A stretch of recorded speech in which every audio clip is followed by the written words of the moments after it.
Welcome to Redtastic. Story 1. I, 37 male, have concluded that love isn't made for me. My heart has been shattered and I can't seem to pick up the pieces of my broken heart. I do not think I can come to love anyone again after what my wife, Dahlia, 35 female, did to me. Love is simply a tool for others to hurt you with. Few years ago, I went to my favorite restaurant to have a drink and relax after a tiring day at work. Then I saw her. She looked so beautiful and radiant that I felt energized just by looking at her. Forgive me for being poetic. Dahlia was serving tables and I kept wondering why I had not seen her before that day. I went there a few more times before I got the courage to speak to her. Oh boy, she gave me a tough time but finally agreed to go on a date with me. I found out she was an immigrant and that she had a child who was 5 at the time we met, male 13. I fell in love with the adorable boy as soon as I met him. We dated for a while and got married. Our wedding was the best day of my life, now the worst day of my life. We started life as a couple and things were going well. She stopped working as a waiter. She thought it wasn't befitting for a married woman. I thought it would not be nice if she was idle, and for her good, I convinced her to go to college. I was doing well financially, my business was booming, so I could afford to pay for all her college expenses all through the years she spent at college. When she was running late, I stayed home with her son Fred. I was not comfortable with leaving him with a babysitter. Besides, it was a lot of fun being around him. I put Fred in the best school and bought the best toys. He may not have been my biological son, but I took him as mine and took my responsibilities seriously. I am proud to say that Dahlia never lacked anything good, be it shoes, bags, dresses, or even makeup. I didn't spare any expenses when it came to her and Fred, and trust me, she knew how to spend money well. Dahlia was barely done with college when she started keeping late nights. Sometimes she would come back home drunk. I tried to speak to her about it, but she said she was trying to gain the fun college experience. She finished college 3 years later. That was towards the end of our 4th year of marriage. I was beaming with happiness and pride when finished. She pulled off college without giving up. We couldn't try for a child when we got married because she went to college and needed to focus on her education. After college, she kept telling me she was not ready. Buckle up. This is where it gets painful. I hope you don't shed tears like I did. My wife got a job at a firm nearby. She was working as an accountant and her paycheck was quite okay. But the late nights increased and sometimes she would not come home until after 2 or 3 days. Her excuse was that her boss was difficult and her job was demanding. I tried to be understanding because I didn't want to discourage her. Now I know there was more to the late nights and work trips. I got back from work one particular day and met Dahlia packing the bulk of her load into several bags, which surprised me because she didn't inform me of any trip. I asked her if she was going on a work trip, but she said she had gotten a job that paid 3 times her current salary. She accepted it and she was moving out of state. It came as a huge shock because we never talked about anything like that. And she didn't seek my opinion on the matter. I was furious, but I tried to be calm with her. I asked what her traveling plans were and if she wanted to come home every weekend. But she said she had not thought about it. To break my heart further, she took Fred. I didn't even get the opportunity to say goodbye to him. I had pretty much grown attached to the boy. I asked to drive her there, but she refused, saying she was good. After she left, it was like she went off the radar. I called her, but she mostly did not respond. And when she did, she was always busy. I also didn't get to speak with Fred. I was married, but I lived the life of a bachelor. After a few months of not hearing from my wife, today I decided to visit them without warning. I checked the address she had scribbled for me in haste. When I got to the house, I called her so she could come out, but she didn't answer as usual. I pressed the doorbell. She answered and poked her head out. She turned pale immediately when she saw me at the door. She quickly pushed me out and asked me what I was doing there. I told her I was angry with her, that we had seen each other in months, and she did not care. To my surprise, someone else joined us outside, a man I had never seen. He was wearing a singlet and shorts. I asked her who he was, but she kept stuttering and said he was a coworker. The man joined the conversation and told me they were dating and living together. I felt like I had been struck by a blow. I left the place without seeing Fred, which was painful, but I also left knowing my marriage was over and my wife had been cheating on me before she moved away for a job in court. In her words, "Alex, this marriage is over. I suggest you move on and find someone else. And as for Fred, forget about him, he has a new father now." Dear readers, as of today, I lost my relationship of 8 years. It hurts worse than anything I have ever experienced. Help me overcome my pain and my grief. I feel like ending it all, but deep down, I know she's not worth it. Help me out. Update. It's been almost a year since Dahlia took her son and left me for her coworker. A year ago, I wrote to you as a sad man who believed love wasn't for him. I'd like to say things have changed. Here's what has changed. Amid my pain, I started divorce proceedings with her and we got divorced a few months ago. Oh, I also met a lady who makes me happy and I feel quite positive we are the endgame. My ex-wife has been calling me incessantly over the past few weeks, but I refused to answer any of her calls. I didn't know what she wanted and I wasn't even curious. That phase of my life is over, and I did not have any intention of digging up the past. The calls were getting disturbing, so I blocked her contact. Then she showed up at the house. She looked nothing like the wife I married. She looked so thin and frail. Of course, it was strange to see her that way, but I couldn't find it in me to pity her. I'm quite sure I looked like that those first few months after we got divorced. She told me Fred, her son, was sick and she urgently needed money for treatment. I told her I didn't have any money to spare for treatment and that she should go to her husband. She tried to make me feel guilty by saying Fred is also my son and I had a part to play in his life. But I left her standing there, locked the door and went back inside. Days after, I started receiving threatening messages from her that if I did not give her money, she would destroy my life.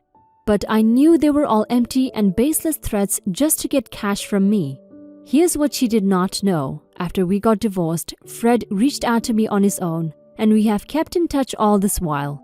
Honestly, Fred is a good kid, and I know he isn't sick, and he has been briefing me on what has been happening. Apparently, the co-worker she left me for had another family elsewhere, and was only using her for his booty call. When she found out, they got into a huge fight at the office, which led to her losing her job. Now she's doing some crappy part-time thingy and she's probably looking for someone who would fund her mani-pedi lifestyle. What would you suggest I do concerning my troublesome ex-wife and her son Fred? Should I let things be? I'm so glad you've healed from the heartbreak your ex-wife caused you, OP. You deserve every single bit of happiness, especially after what you went through with your Dahlia. Dahlia had everything she could ever ask for and more. You were a good husband to her, a great father to her child. You provided for her financial needs and you even encouraged her to go to school.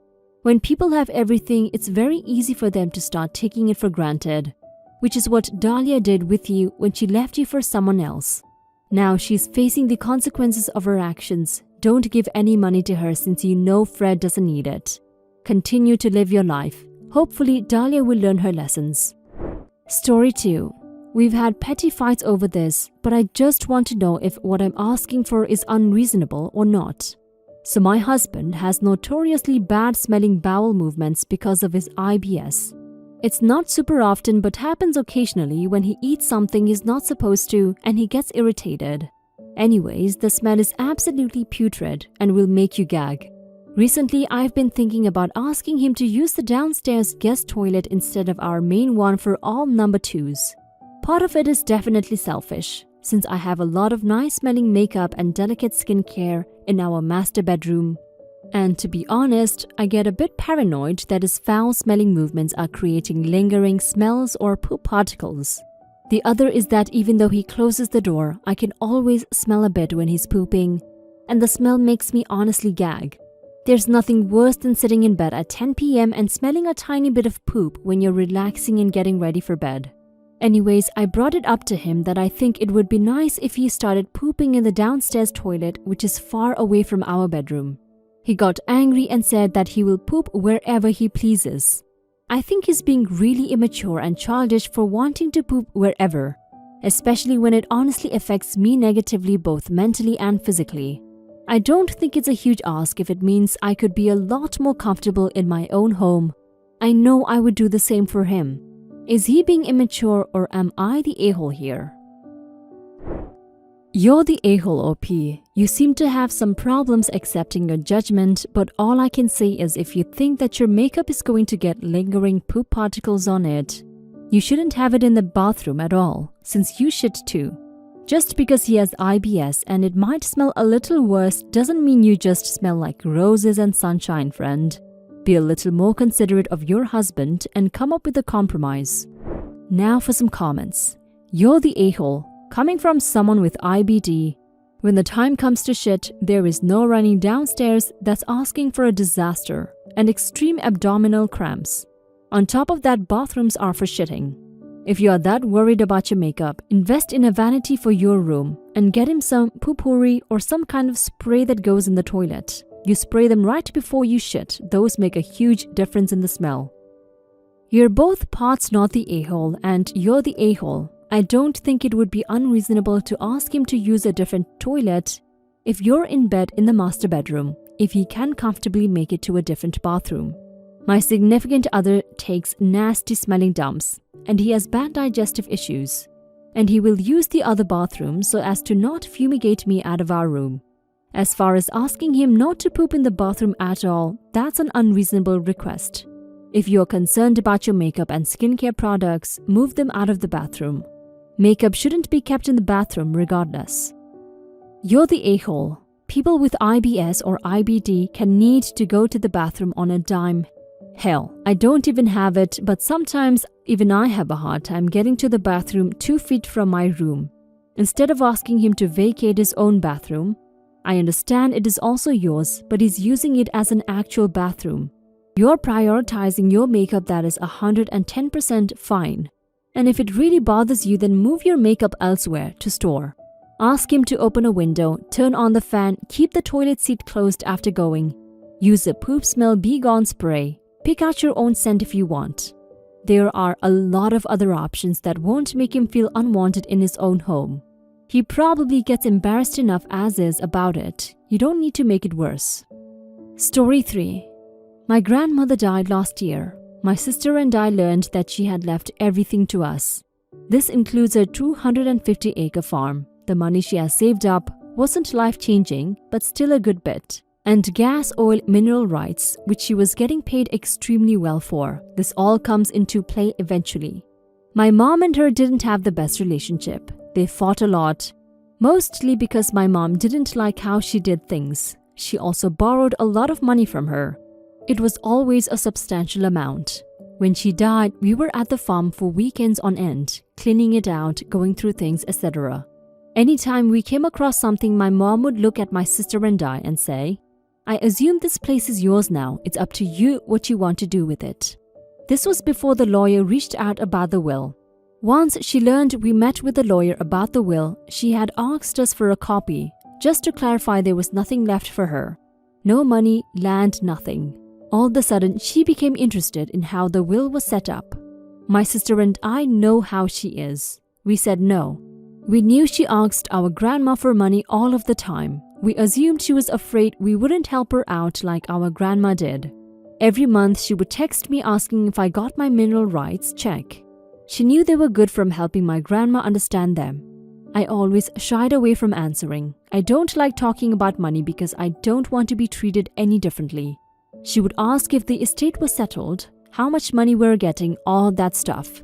After asking multiple times, she finally broke down and told us that she needed to see how the will was set up so she could see why she wasn't in it. I finally had enough and told her if she was in the will, she would have been notified and she wasn't. And it's none of her business. I feel bad for saying that to her, but my sister said it was the right thing to do. Am I the a-hole? Now for some comments. Not the a-hole. She mooched off her mom for years and is now looking to do the same with you. Grandma left her out for a reason and it likely was a good one. Don't let her guilt you into giving her anything. If you decide to give her anything, Let it be out of kindness of your heart and not because she pressured you into it. Not the a-hole. To me, it sounds like she wants to know how much you both got so she can keep taking from you both. It's none of her business and she should be left out of things as much as possible, even to the point where any important documents or statements should be kept in a safe. She knows why she was left out. She doesn't want to admit it to herself. Not the a-hole. Wills, estates, and the like can bring out the worst in people and family. It is totally up to you and anyone else that was a beneficiary to decide to show or explain what the will said. You are also correct and totally in your right to not explain anything. You are absolutely correct that lawyers would have contacted her if any of it concerned her. It sounds like your grandma trusted you and other beneficiaries to do the right thing. Trust your instincts. Trust the past. I know how hard it can be. Please know and remind yourself that you are following their wishes. They would be so proud.